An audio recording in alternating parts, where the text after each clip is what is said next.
Frankenstein is the latest Netflix horror movie directed by Guillermo Del Toro. Adapting once again Mary Shelley's famous novel, we follow mad scientist Victor Frankenstein, played by Oscar Isaac. We follow him in his endless pursuit to cure death, leading to the creation of a creature. And that's all, pretty much without any spoilers. You guys, this will be a spoiler-free review. Let me just trigger some real quick, right there. This guy right here. I call him Frankenstein. Oh! Yeah, big no-no, I get it, all right? Frankenstein's monster, the creature.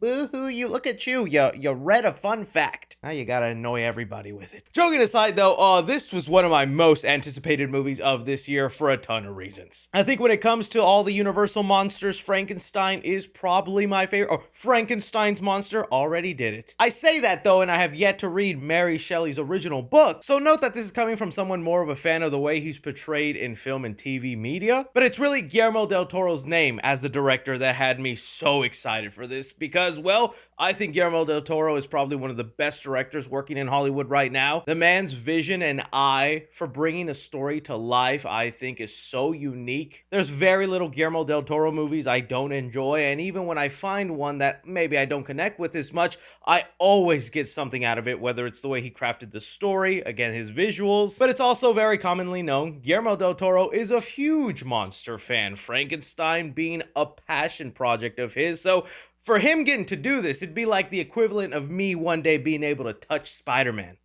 You know I want to touch that Peter Parker. And when there's that much love and passion for a character, well, I want to see what he's going to do with it. And looking from the trailers, he did not hold back. It looked like it would be a visual feast and somebody who really wants to put their own stamp and bring to life the world of Frankenstein. I know some people will harper on the fact, that it's on Netflix, and even then, there's only limited theatrical screenings for this. Me living in a bigger city, Dallas, Texas, I was able to find one, and I'm glad because I enjoyed seeing this on the big screen. But even if you're someone bummed that maybe you didn't have a theater near you playing it, I know streaming and all that get a bad rap, and for good reason, but the one silver lining of streaming that has come about is they are willing to put down the millions of dollars it takes to make a passion project like this. Sure, they'll end up spending their money on some ridiculous, awful movie like Electric State or Underground 6, with unnecessary money being spent at pure slop, but I mean, no studio was gonna take the risk of how much this movie costs. It's an expensive movie. Google's telling me $120 million,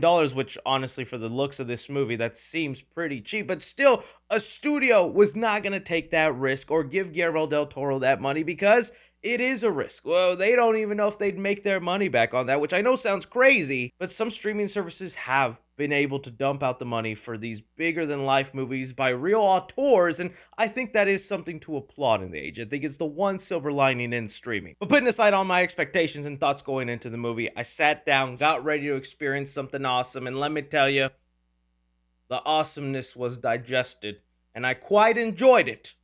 I do got some hiccups. So starting off with the things I absolutely loved about this movie, it is Guillermo Del Toro's vision. Although I mentioned I've never read Mary Shelley's novel, I know a lot of the big buzz was how accurate is this movie to the novel? Is it the most accurate take? And again, I can't speak to that, but looking into some of the reactions from people who have read the novel, looks like there are some major differences, and honestly, all up for that. With the story of Frankenstein being something that's in public domain, and you can see it because every other year we get wild and crazy Frankenstein movies, I don't know if there's that much value in just adapting the novel so directly, so faithfully. And so Guillermo Del Toro's vision and the certain things he decided to fixate on is really what highlighted it and differentiated it from a lot of the other Frankenstein films I have seen. The production and just design of the sets, I was in complete awe. I love the look and feel of this world. Everything from Victor Frankenstein's lab and those giant green containers, or even Frankenstein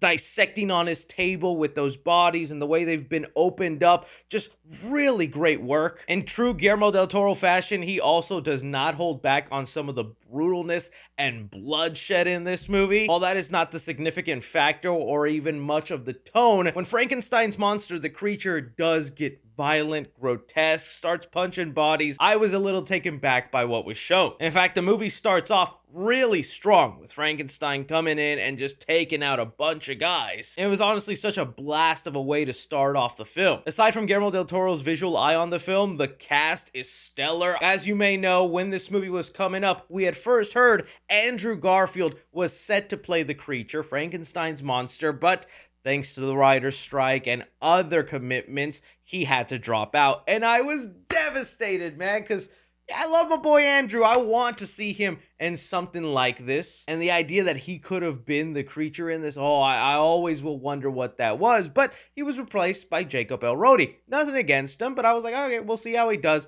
He is amazing in this. He was not a downgrade in any sense, and in fact, I don't know if Andrew Garfield might have played it as well as Jacob did. The creature in here has such a physically intense role, and even from its body movements or its progression from the film from once he's birthed to then how he starts learning, evolving throughout the film, that was some of the most intriguing things throughout the movie. The voice and inflection really worked within the sympathizing factor, but was also able to switch around and be this monster. I also really ended up liking the design choice for the creature. There's like a real hauntiness but beauty factor to it as well. So I think no doubt a lot of audiences are going to come out just loving the way Frankenstein's monster is portrayed, but honestly, I think one of my favorite characters, or the thing I kind of like most, is Oscar Isaac as Victor Frankenstein. He's the main character for a good chunk of the movie, and we really get to spend a lot of time with Victor from his youth, growing up, the trauma he inherited from his father, and how he passed that down to his monster. That's really, I think, where the movie shines a lot, and I think is where Guillermo Del Toro really put his stamp, because there's a whole lot of other things you could analyze with the story of Frankenstein, right? There's the clear and obvious allegory that people have already made, who's the real monster, the creature or Victor Frankenstein, the mad scientist who created him, right? And I don't think the movie is subtle at all with that allegory. In fact, there's a character who flat out says, "Victor, you're the monster," and I'm like, well, there we go. Answers that, guys. Literature class? Canceled. But that's not where the main focus is. And, there's also the talk of, man playing God, and should we, and the repercussions of that. That stuff is in there as well, but I think the real theme that Guillermo Del Toro highlights more is that inherited trauma. Is seeing Victor Frankenstein from a young boy, the way he was raised with his dad, how all of that shapes you at an age, and then when it's time for you to become a father and pass it down to your child, you think you are avoiding a lot of those mistakes, or you were thinking you're not going to be like that, but you end up being just like that, or even worse. And I thought that was the stuff that really worked, and why I think the Victor Frankenstein stuff with Oscar Isaac was probably my favorite part of this movie. Letting me now kind of jump in and segue into some of the things I'm mixed to negative about. So maybe it was my expectations being set a little too high for what Guillermo Del Toro would do with the Frankenstein story, that not that I came out underwhelmed, but I feel like I didn't come out loving the movie as much as I wanted. I'm like really close to. I feel like I'm teeter-tottering, and maybe one more watch of the movie could push me to that loving mark. But some of the things that have me mixed, I guess, is the pacing or the way the story unravels. I think for the majority, the beginning of it, it has such a great pace where things are just flowing, and it is not this slow burn I was fearing. I know a lot of people maybe have that belief when looking at the trailers, or even the idea of a faithful Frankenstein adaptation, right? You're thinking period piece, slower, really diving into the philosophy of man and monster and all that kind of stuff. And I was fearful of that, but there is always beauty in something like that. I mean, the movie opens up with the creature already this vicious killer, just knocking people down, Victor Frankenstein running away, and then we get to a point where we flash back into the beginning of the story, which I do like that. And all the part in telling Victor's story, I thought just had such a rapid, good pace, a good showing of information. And then it's when Frankenstein, or the creature, is introduced into the story that the pacing changes, the tone almost changes, and not to say it becomes a different movie, but it becomes a slower film. A lot of stuff I still enjoyed and liked, but I don't think I liked it as much as the first half. I was really nice seeing Jacob Elrodi just become the creature, slowly learn. Even the stuff involving him just being cursed with life and how the movie portrays that. Don't want to get too much into that, but that's how he sees it, is that he's cursed with living. And the stuff involved with this cabin out in the woods, like, I really did enjoy that stuff, but it felt like such a pumping of the brakes and really started not making the movie sluggish, but the middle part of the film really did start making me sit back and go, I thought the movie would get more exciting once the creature was like born out and about and doing its stuff, but that didn't really happen. Not to say the movie gets boring. No, like I said, a lot of more interesting stuff, but the tone changes. In fact, this is where I want to talk about Mia Goth's character. I thought Mia Goth was good in the movie, but I felt a lot of the stuff involving her part of the story was a little rushed and not as well fleshed out as other things going on in the film. You know, she forms this bond with the creature. It feels like it just happens instantaneously and comes off sometimes a little forced instead of earned. Like a lot of other things in this movie feel really well earned, but the stuff involving her almost then really changed the movie to where it became something of like a Twilight film. And I don't mean that in a negative way, but ever since Twilight, there have been this like genre of movies where you romanticize the monster, whether that is the vampire, the werewolf, or even the zombie, right? There was that one zombie movie with Nicholas Hoult where there was even a romantic thing in there. And that's kind of the angle it takes a little bit, and I was really getting those vibes. And those are maybe just parts of the story and things that need to happen, but it kind of tonally felt so different from a lot of stuff being set up beforehand. I guess that's intentional, and it's supposed to feel that way because the movie is broken up in two parts. The movie gives you title cards saying part one, Victor Frankenstein, and then part two is the creature side of the story. And because of those different perspectives and the way they view life, it is gonna feel different. And so I guess it was just that jarring thing. But those negatives and things aside, still such an amazing, beautifully done movie. Even with the sluggish middle part of the movie, the third act, and the way the story comes full circle, and even the ending of the movie, I love that. But I feel like also in a way that's always been kind of my conflict with the Frankenstein story and character. So much of the story revolves around the monster being misunderstood, being this kind of creature forced of what it's appeared to be through its environment. And with the way that Guillermo Del Toro opens the movie with such a violent, nasty monster, I was like, I kind of don't mind if this was just the whole movie. But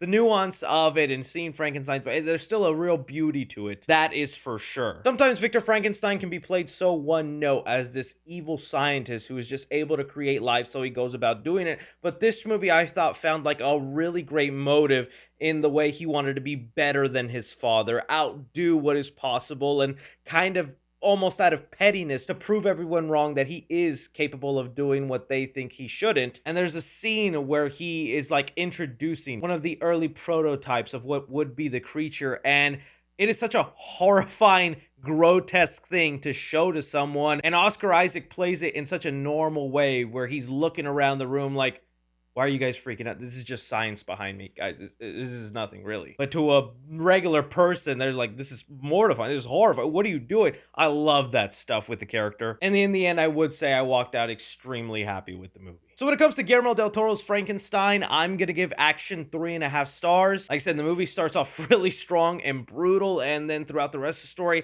they'll sprinkle in more of those brutal moments, but it is just sprinkled. A lot of it is drama. Good drama. Commenting the movie, I'm going to give it 2 stars. It was very light on humor, but I was okay with that. It didn't really need to be a hilarious film. It's honestly just a couple of one-liners here and there. Drama in the movie, I'm going to give it 4 stars. Even with some of my gripes and the tone shift, there was still a lot of great drama within the creature's story, his own viewpoint of the world, but I do think the strongest stuff was in the first half of the movie. Suspense the movie, I'm gonna give it 3.5 stars. I think some of that suspense does weigh out as the movie continues on because there is like a sluggish, slower pace within the middle of the movie, but I think it all picks it back up towards the end, has a really solid ending. Horror in the film, I'm going to give it 3 stars. Although it's not necessarily a movie that is going to like scare you traditionally, there is some pretty horrifying imagery, and even just the scenes of Victor Frankenstein with all the mangled bodies and moving ligaments, or his small little science experiment, I thought all that stuff was really creepy and effective. Plus all the scenes where the creature just goes crazy. When it comes to the 3 C's, I think any one of them will find a lot of enjoyment from this movie. Casuals even, they might look at it as like a period piece of a real classic story and think it will be a main slow burn, but I think they'll be surprised with how digestible and